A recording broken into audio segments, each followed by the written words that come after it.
Authenticity, isn't that everything? Well, just about everything if you think about it.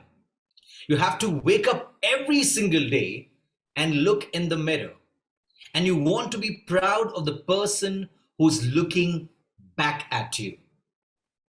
And you can only do that if you're being honest with yourself and being a person of a high character. You have an opportunity every single day to write that story of your life. Your life. Indeed, all yours.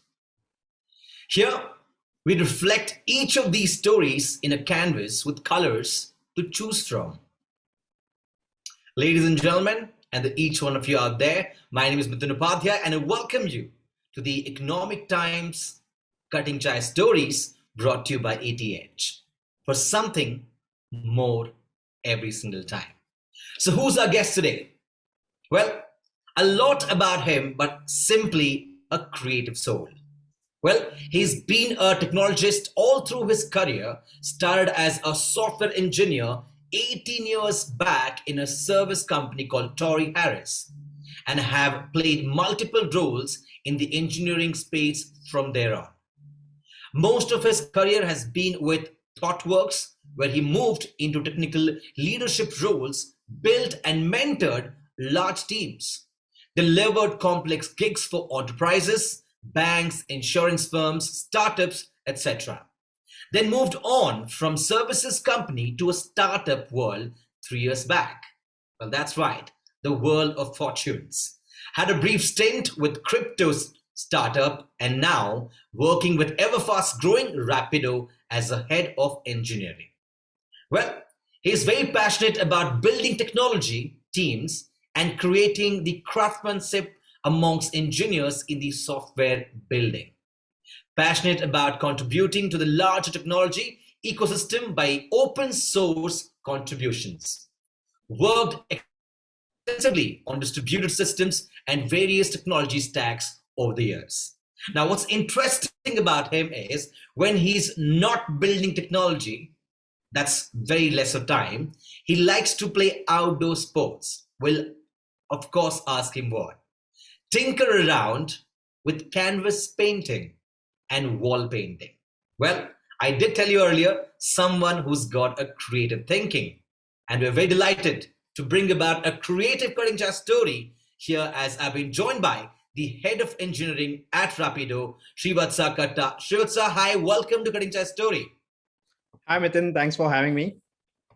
Well, indeed, I'm going to first talk about the not doing technology and doing the creative bit of it. Now, that smile on your face when I speak about it, that talks about, yes, where you brainstorm away from technology and you find a breather to space yourself up, find that calmness and bring about an art that speaks about you. So painting, canvas, wall painting, tell me about these and how do you develop this into your life? Well, I really picked up really late in my life, I would say. Just happened to accidentally participate in some of the sessions being run at office by one of our colleagues.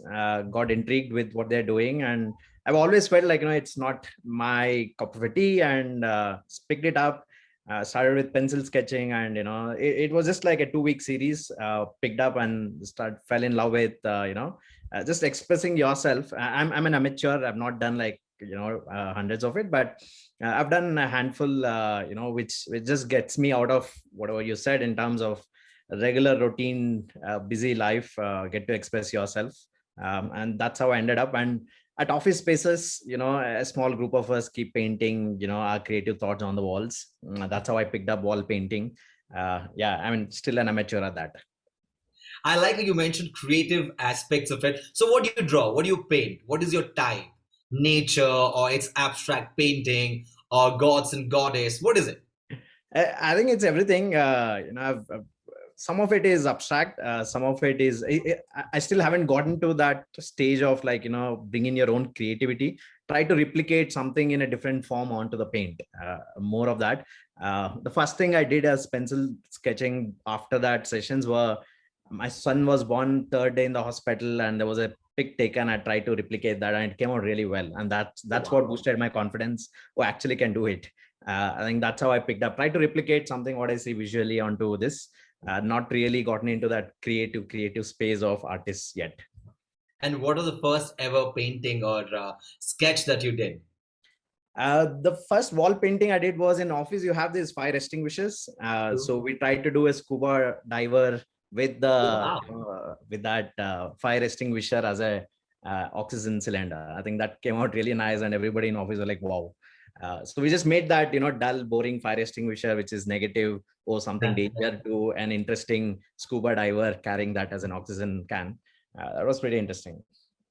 It's interesting also because you know what, not many people really notice the fire extinguisher, but this painting, it's also giving you a very strong message about the source and resource of using it. Now that is very, very, very intriguing about tag, about the painting. And thanks again, Srivatsa. I think it's a good start to the entire cutting chai story. So I'm going to dwell back into the journey of your early days. I know you're from Bangalore, but have you always been in Bangalore, and how was it growing up early in the days? Tell me about your mentor, your siblings, your friends and schooling in Bangalore, if it was in Bangalore.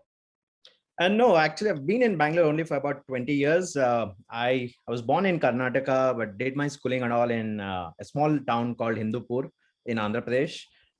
That's where my dad is from. And, for my studies and all, I came back to Karnataka. And since then, I've been in Bangalore. Yeah, I mean, given I've brought up and in terms of family, I have two siblings, elder brother, younger brother. Dad's into family business. My elder brother supports him.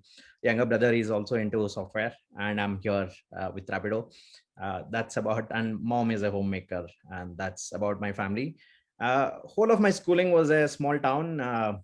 You know, had a good time. Like, of course, looking back, looking at all the resources available in the city for my kid, I do regret that we didn't had all these facilities, like to build hobbies and whatnot, which is also something which got me into that painting. Like now that I've got opportunity, why do I miss out? Absolutely. Yeah, I think after schooling, I did my engineering in a town called Davangere in Karnataka, and then ever since I've been in Bangalore. Well, that's wonderful. Being a part of the very native of Karnataka, Davangere, which is known for many other things. So, who was a mentor back in the early days? Who was a mentor, and how was it being a center child? You have an elder brother, younger brother. How was it being center? Were you pampered, or were you the blamer? What was it like? I think it's always a neutral, right? The elder one gets responsibility, the younger one gets all the love and excuses.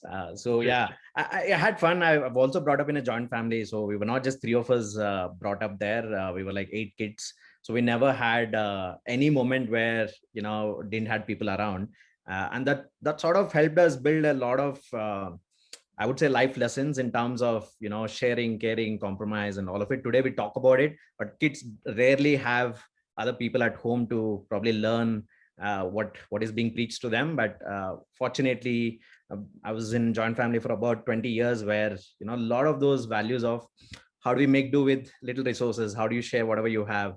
There wasn't any priority given to, oh, I like this, I don't like this. Whatever's on the table, everybody's got to eat that. So those kind of life values definitely I've learned. Thankful to our parents who've been that patient to be in that kind of a joint family for such a long period. Yes.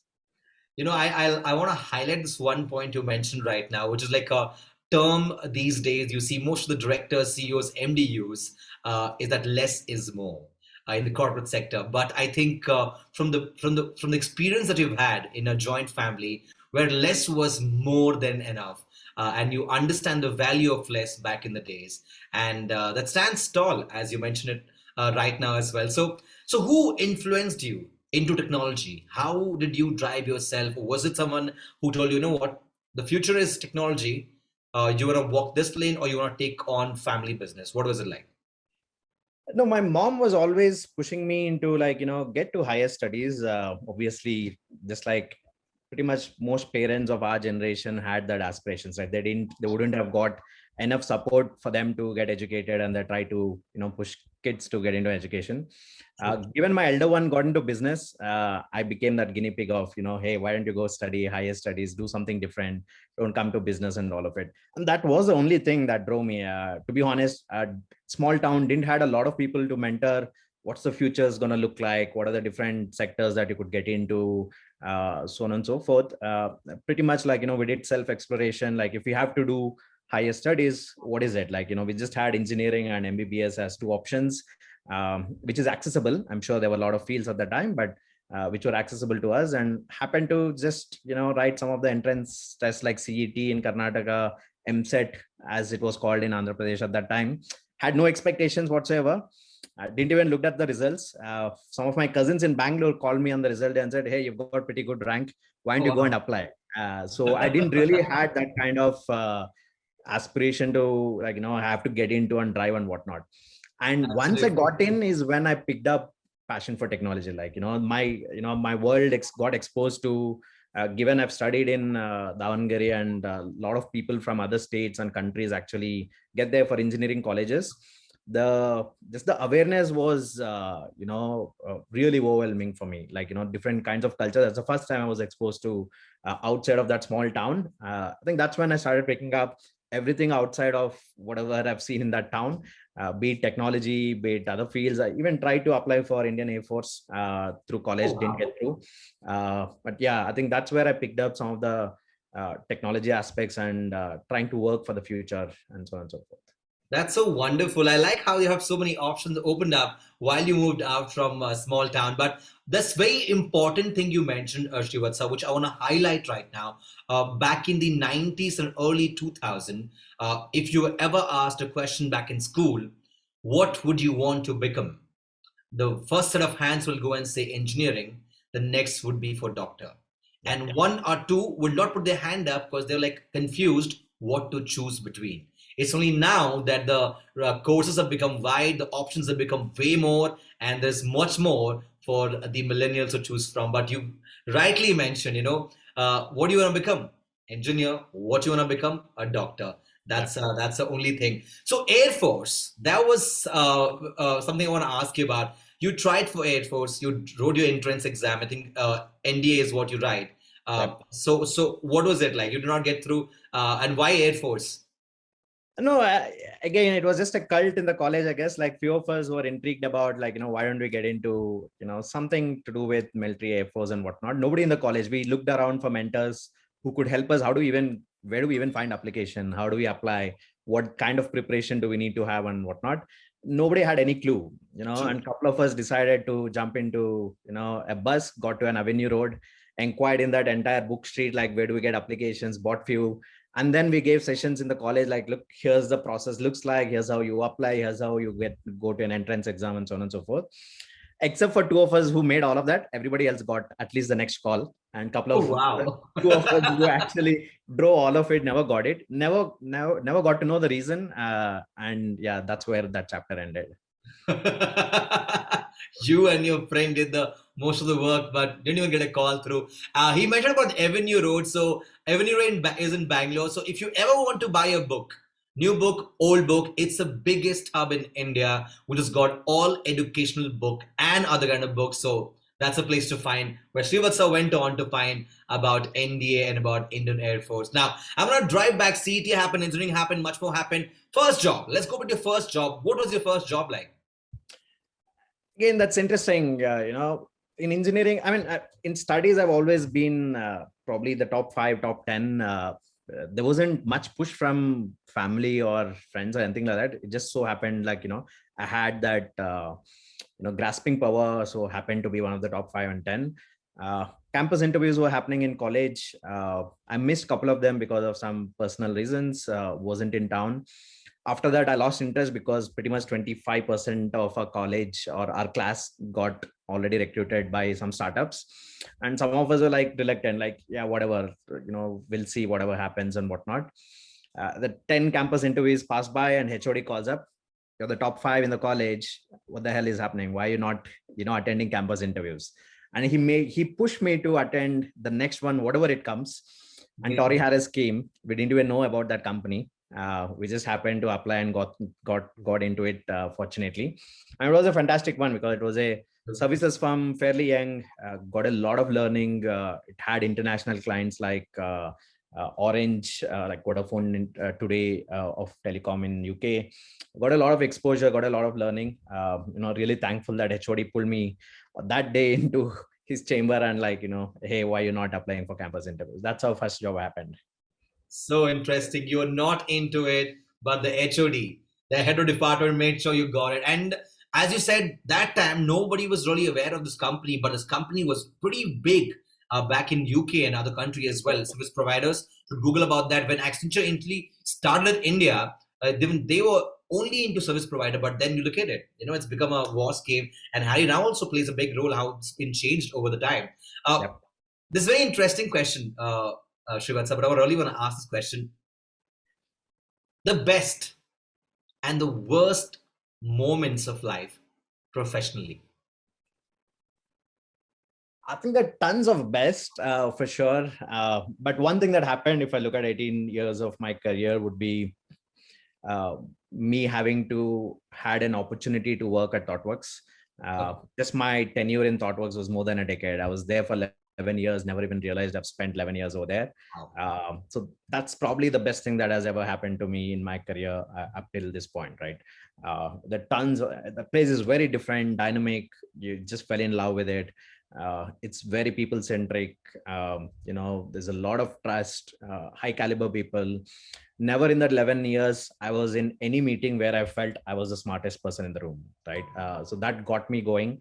There's always people around. No matter how good your idea, there'll be somebody in the room who will try and tell you, look, you've missed something else, right?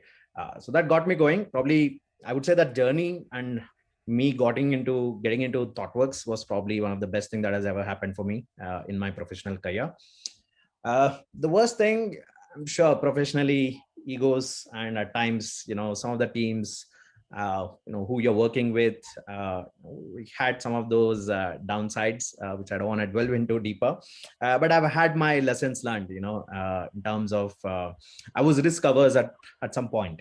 There was one trigger which made me realize that, no, look, you can't be like that if you want to, lead something, you want to innovate something and whatnot. So some of those realizations, and post realization, if you look back, looks like what kind of a disaster was it, like, why didn't I think about it in the past? I think those are some of the moments I would regret if I were to, but otherwise that's some of the best and the worst moments of my professional career. The wrong pages did give you experience, Srivatsa. That all matters. And as you mentioned, while you were ThoughtWorks, 11 years, how it passed by. In a meeting room, you never felt you're the smartest one. And that's the best thing.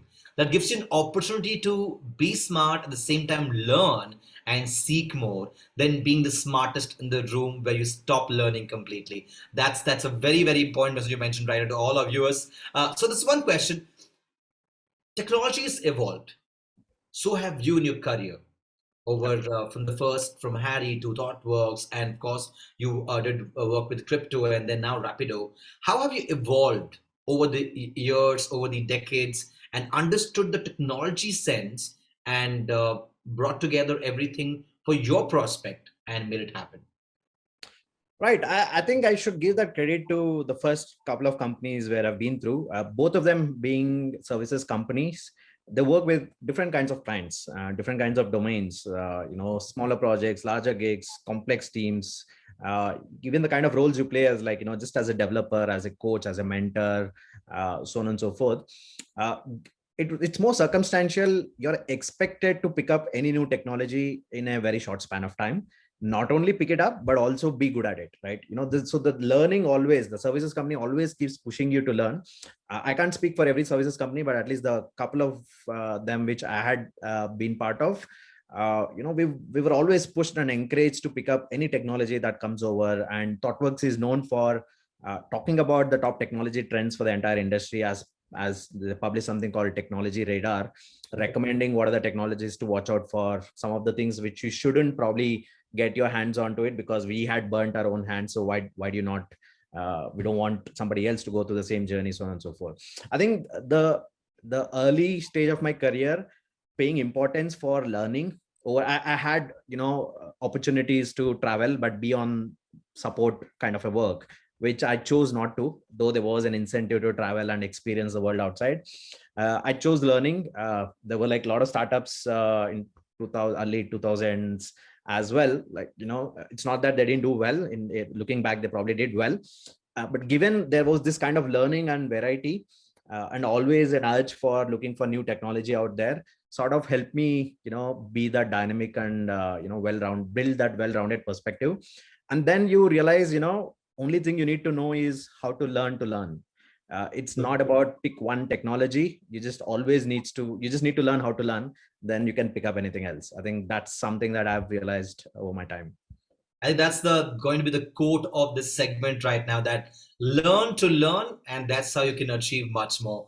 From learning about and mastering experience with two service providers, and then joining entrepreneur startup story, from crypto to a Rapido. I think you have taken a lot with you, and that's exactly what you're nurturing the team with right now. So that brings in another question of mine. You know, people like traits and behavior and attributes on a leader. So, what do you think? What do people like about you as a leader?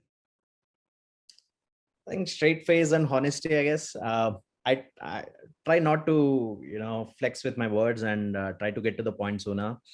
I try to focus on problem solving instead of looking at pointing people, looking back. I mean, of course, you need to look back to learn from its experiences, but major focus is on, like, what next? Fine, what happened. Like, how do we fix it? And try to reason out everything. Any decision I make, anything I want to convey the team, I would never ever walk into a room without having a rationale why I'm making certain decision or an announcement. I think that's something I think people have admired about me, and I've obviously given feedback in terms of, look, this is what we like about you. You're harsh at times, but you speak the truth, which is why we like you. I think that's what I think is my strength as well. It's not that I go prepared with that. It just comes naturally to me, and it so happened to be something people like. And there are tons of people who don't like this trait as well. I totally agree with you.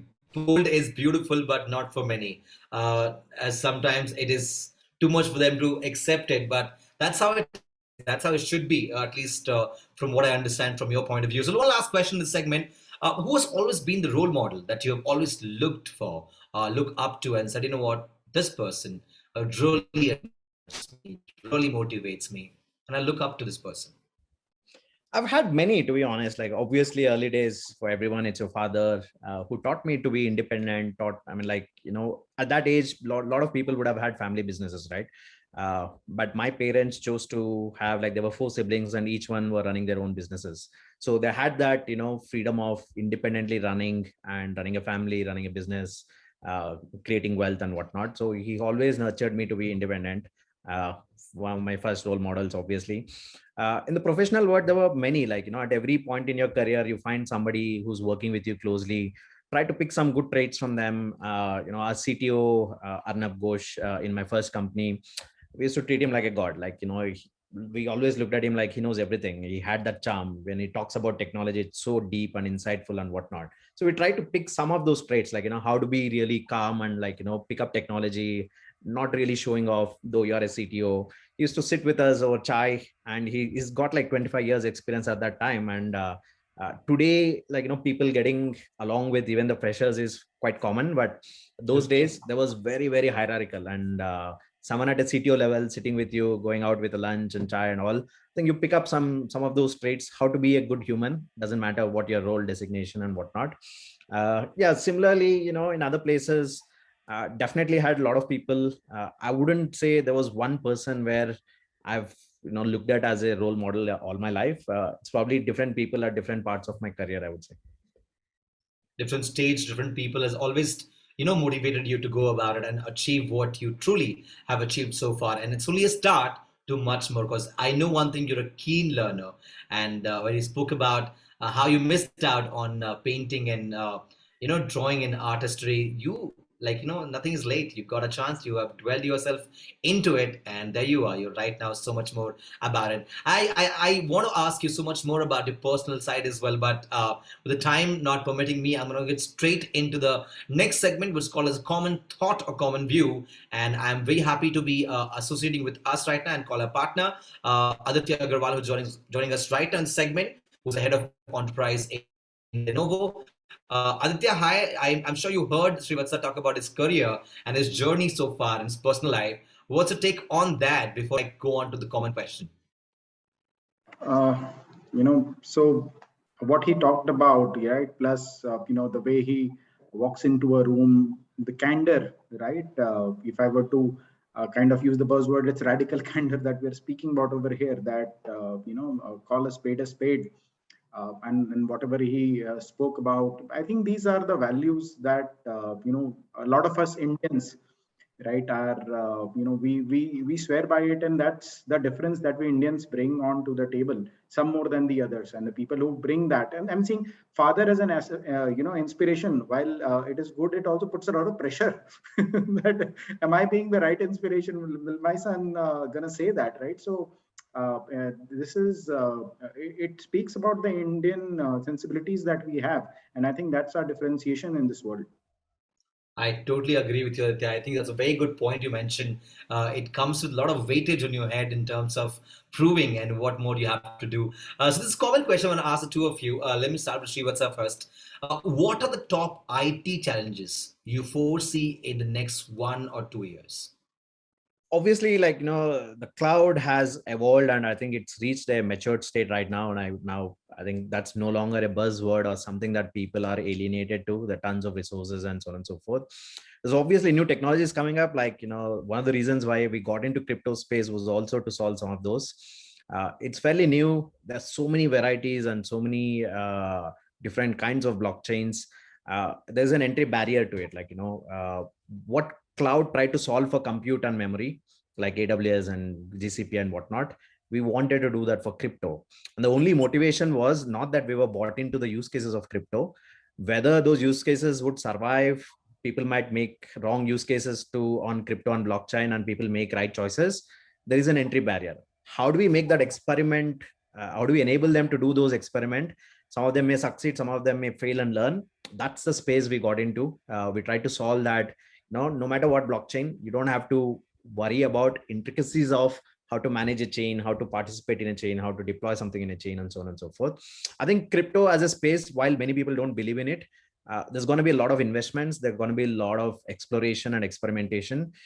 Simplifying how to work with crypto would open up an opportunity for a lot many technologists to play around with it and learn for themselves. Like, do I really have a use case, or I'm trying to retrofit something which is not really a use case for crypto? That's something I would see is something which would be significant trend change going forward. With respect to cloud, we didn't had a lot of data centers in India. Some of the data laws, which is still tabled in the parliament, which is not yet approved and whatnot. I think that's going to bring in huge change in how some of these giant cloud providers would start looking at data centers. Of course, we do have one in Mumbai, but we don't have a second region, and maybe not all cloud providers have it. I think that's going to be something which is going to be changing significantly, because the laws would impose you to have your data locally within the country, geopolitical boundaries, and so on and so forth. That's what I see. A lot of enterprises and startups would be geared up with, to look at, how do we look at data privacy? Privacy is going to become a significant part in everything we do in technology going forward. India is fairly behind, in my view, in terms of at least regulatory and law point of view, like compared to GDPR. We're still in the formulation and ideation phase. I think once that is formulated, there's going to be significant changes in even the current technologies, how we look at cloud. How do we capture data? How much data do we capture? Everything around privacy and data would be a huge, significant challenge, is how I see it. So Srivasa, you spoke about crypto and you spoke about other segments of IT. So I think on the same term, I want to also ask you, the challenges of IT, but in the segment of, there's a new metaverse coming in, and people are finding it the mixed thought of people in this. So how do you think will metaverse make an impact in IT? If yes, do you see it's a challenge, or do you think it's going to be helpful in IT departments? You're asking the question to the wrong person. I think you should be asking Srivatsa that, because metaverse, I'm still trying to get my head around that, with people buying reality space in metaverse, right? To concerts happening there, to weddings happening there, right? So Yeah. yeah, so it's a it's a place we, at least I don't fathom currently. what is gonna happen, because I think the reality 5 years will be very different from what it is right now. It will evolve. There will be use cases, right? We have it seems like and I may be speaking out of turn over here, right? But one of my favorite concepts is crossing the chasm, right? That you have early adopters and there is a chasm, right? And suddenly technologies don't become mainstream. It may be that it's looking for use cases. Maybe those use cases are already there. I'm not an expert, but it's certainly interesting times when we speak about that. But when it comes to IT challenges which are more let's say pertinent and have a handle on, security, for example, is definitely one. And I'm talking about security from cloud. Some people are talking about bringing the infra to their place, right, which is on site, on prem. One, it sometimes makes financial sense. It also makes sense by security. But again, over cloud you have that expandability, and you can switch on off. You have the latest features, right? So that's a use case. But again, security at a user level, I think that's with work from home, and actually really work from anywhere happening now. It's no longer work from home. It is work from coffee shop, work from park, work from home, work from office. How do you make that whole transaction secure? Right, that is one big challenge. And it's not just security. How do you keep people productive? Connectivity challenges, right? These are big opportunities that we are speaking about. And of course, opportunity there is like blockchain, what Srivatsa were talking about, artificial intelligence. How can we combine these new emerging technologies? And I'm quite gung-ho that the next 5 years are going to be very, very different. Maybe not be in the next 1 year, but over 5 years we'll be talking about something totally different. I totally agree with that. And I'm so glad you kind of highlight this point of work from home scenarios in India right now. And actually not work from home, but work from anywhere. And there's a big question on security. Is everything safe? Is it open out to everyone? I think this is a big question in your conversation, which I see going forward. And I think that's my time out from the segment. I want to thank Srivatsa for joining us here. Aditya, thank you so much again.